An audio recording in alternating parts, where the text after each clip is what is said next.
السلام عليكم ورحمة الله وبركاته. الحمد لله رب العالمين والعاقبة للمتقين، والصلاة والسلام على أشرف الأنبياء والمرسلين نبينا محمد وعلى آله وصحبه أجمعين، وبعد. فقال الله عز وجل: أعوذ بالله من الشيطان الرجيم.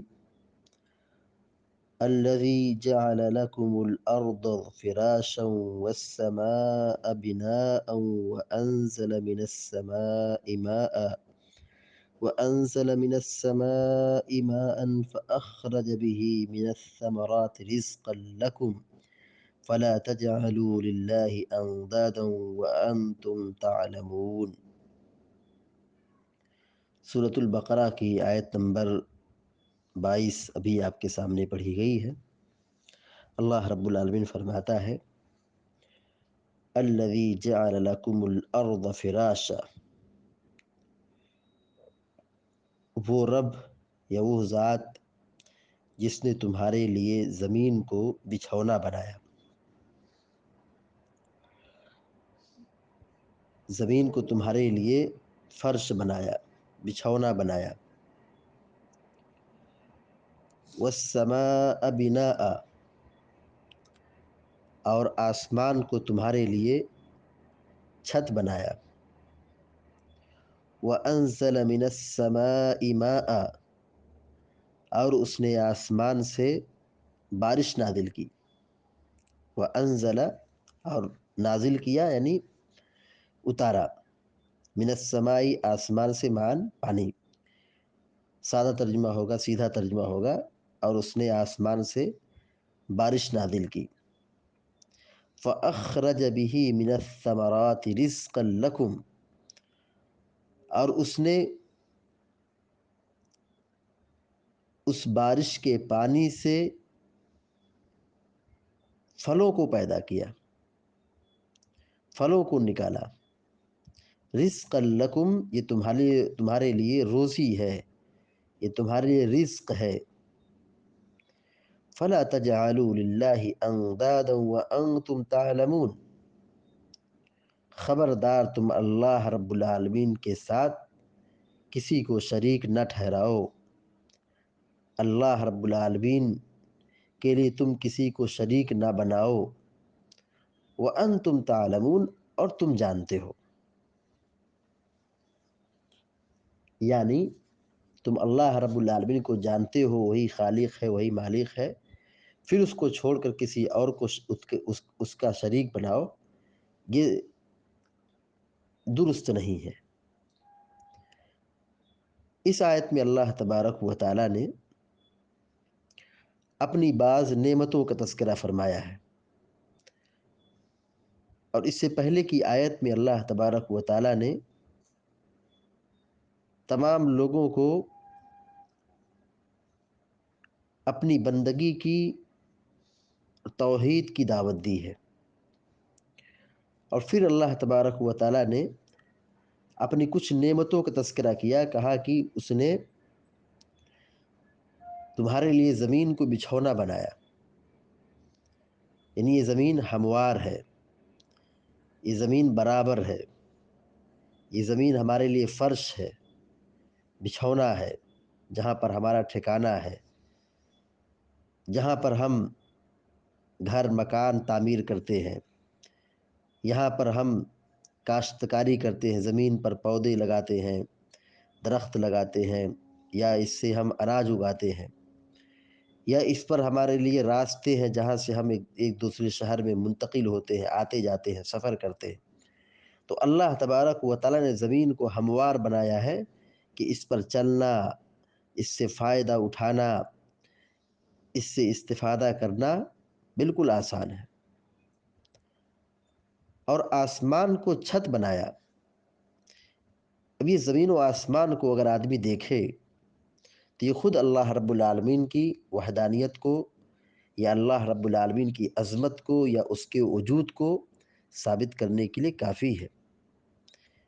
ہم جہاں بھی جائیں، جس بھی جگہ چلے جائیں یہ آسمان کا سایہ ختم نہیں ہوگا، ہر جگہ آسمان ہے۔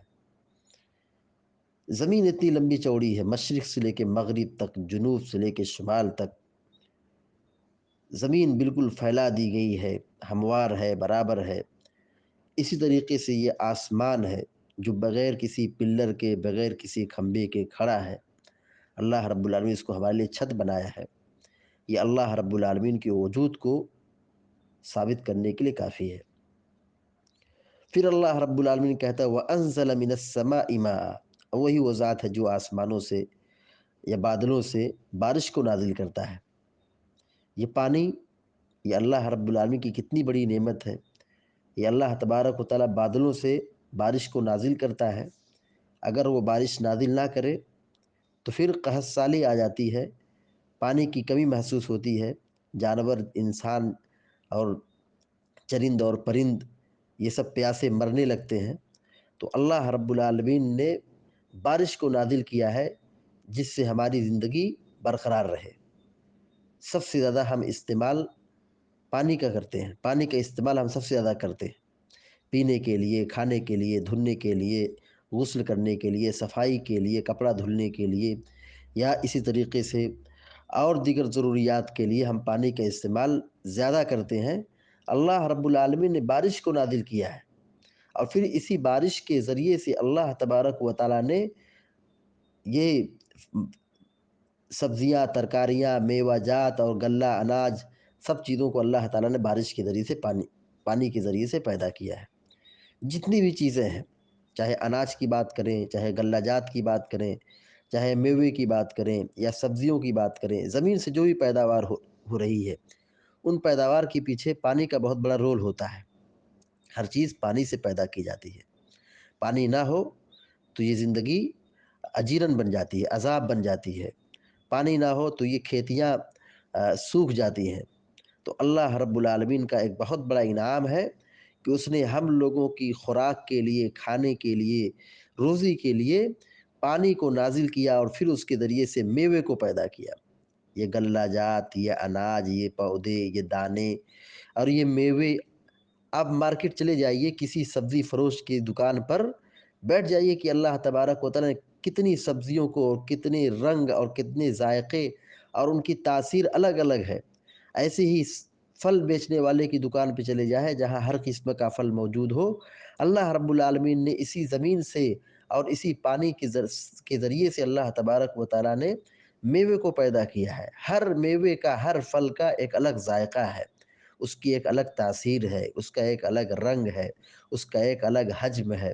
اللہ تبارک و تعالیٰ نے ہر چیز کو پیدا کیا، ہماری خوراک کا انتظام کیا۔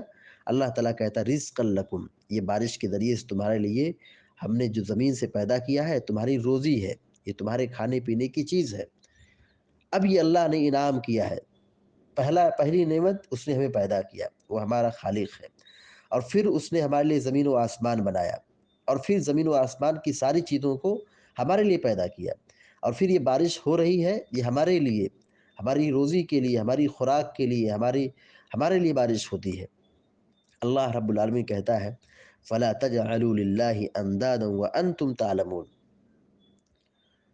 تم اللہ تبارک و تعالیٰ کے ساتھ کسی کو شریک نہ ٹھہراؤ، اللہ کے لیے کسی کو شریک اور ساجی نہ بناؤ، وَأَنْتُمْ تَعْلَمُونَ، اور تم جان رہے ہو، یعنی یہ غلط ہے۔ یعنی جب یہ تمہیں معلوم ہے کہ اللہ تبارک و تعالیٰ پیدا کرنے والا ہے، اللہ تعالیٰ خالق ہے، زمین و آسمان کا بنانے والا ہے، اللہ تبارک و تعالیٰ بارش نازل کرنے والا ہے، یہ جانتے ہو، یہ تسلیم کرتے ہو، اس چیز پر یقین اور ایمان ہے، پھر اللہ تبارک و تعالیٰ کو چھوڑ کر عبادت کسی دوسرے کی کیوں کرتے ہو؟ اللہ رب العالمین نے منع فرمایا، شرک سے منع کیا۔ پہلے کی آیت میں عبادت کا حکم ہے، توحید کا اعلان ہے، یا ایھا الناس اعبدوا ربکم الذی خلقکم والذین من قبلکم لعلکم تتقون۔ اس آیت میں اللہ تبارک و تعالیٰ نے عام لوگوں کو، سارے لوگوں کو توحید اور عبادت کا حکم دیا ہے۔ اور یہاں دوسری جو آیت اس کے بعد ہے، آیت نمبر 22، فَلَا تَجْعَلُوا لِلَّهِ أَنْدَادًا وَأَنْتُمْ تَعْلَمُونَ، اس آیت میں اللہ تبارک و تعالیٰ نے شرک سے لوگوں کو منع کیا ہے، کہا فَلَا تَجْعَلُوا لِلَّهِ أَنْدَادًا، یہ ساری نعمتیں تمہارے سامنے بکھری ہوئی ہیں، تم ان نعمتوں سے فائدہ اٹھا رہے ہو، لہذا ان نعمتوں کے استعمال کے بعد اپنے منعم حقیقی اللہ رب العالمین کو بھول نہ جاؤ، اس کے احسان کو فراموش نہ کرو، اس کی توحید پر جم جاؤ، اس کی عبادت و بندگی پر استقامت اختیار کرو، اور اس عبادت میں کسی کو شریک نہ ٹھہراؤ۔ شرک سے اللہ تعالیٰ منع کر رہا ہے، فَلَا تَجْعَلُوا لِلَّهِ أَنْدَادًا، خبردار تم اللہ کے لیے کسی کو شریک نہ بناؤ، وَأَنْتُمْ تَعْلَمُونَ، اور تم جان رہے ہو، یعنی کیا جان رہے ہو؟ یعنی اللہ کو جانتے ہو کہ وہ اللہ خالق ہے، مالک ہے، روزی دینے والا ہے، موت و حیات کا مالک ہے، پھر اس کو چھوڑ، اس کو ماننے کے بعد پھر عبادت کسی دوسری کی کیوں کرتے ہو؟ تو یہ شرک سب سے بڑا گناہ ہے، شرک سب سے بڑا جرم ہے۔ ان الشرک لظلم عظیم، شرک سب سے بڑا گناہ ہے۔ عبداللہ بن مسعود رضی اللہ تعالیٰ عنہ نے اللہ کے نبی علیہ السلام سے سوال کیا کہ سب سے بڑا گناہ کون سا ہے؟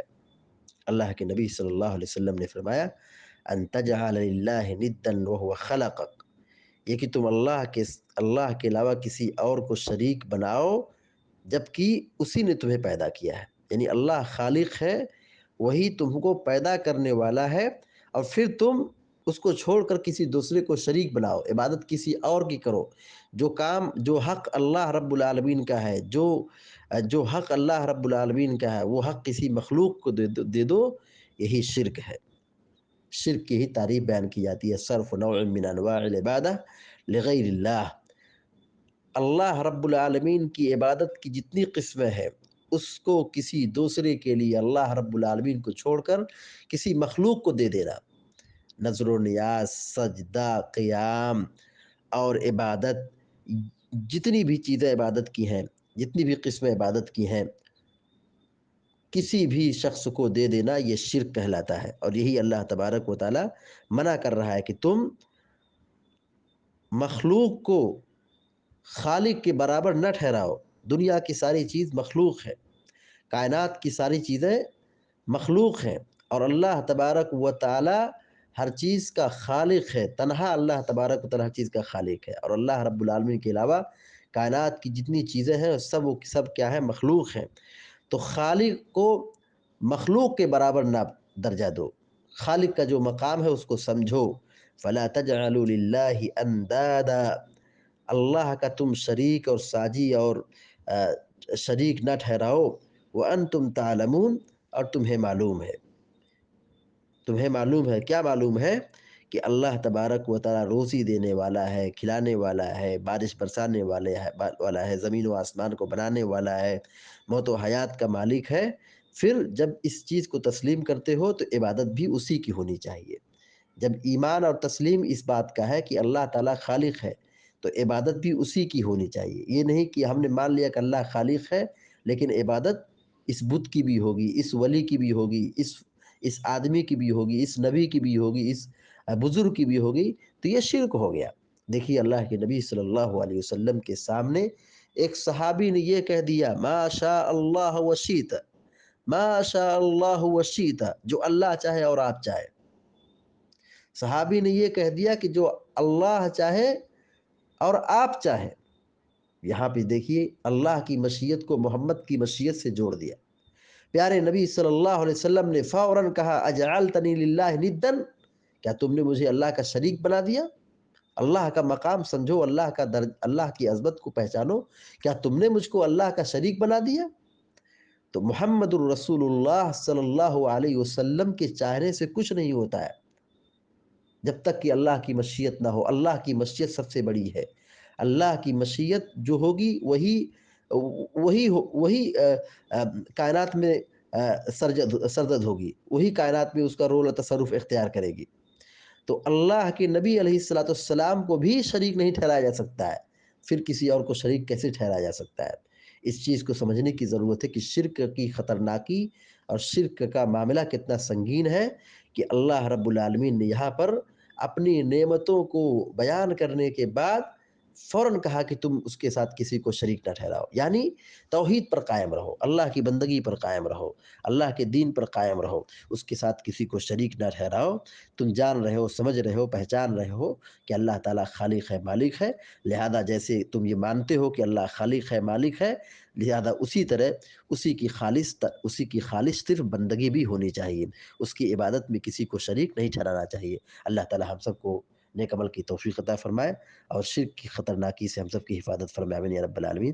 اقول قولی هذا واستغفر الله لي ولكم ولسائر المسلمين فاستغفروه انه الغفور الرحيم، وصلى الله على نبينا محمد وسلم تسليما كثيرا، والسلام عليكم ورحمة الله وبركاته۔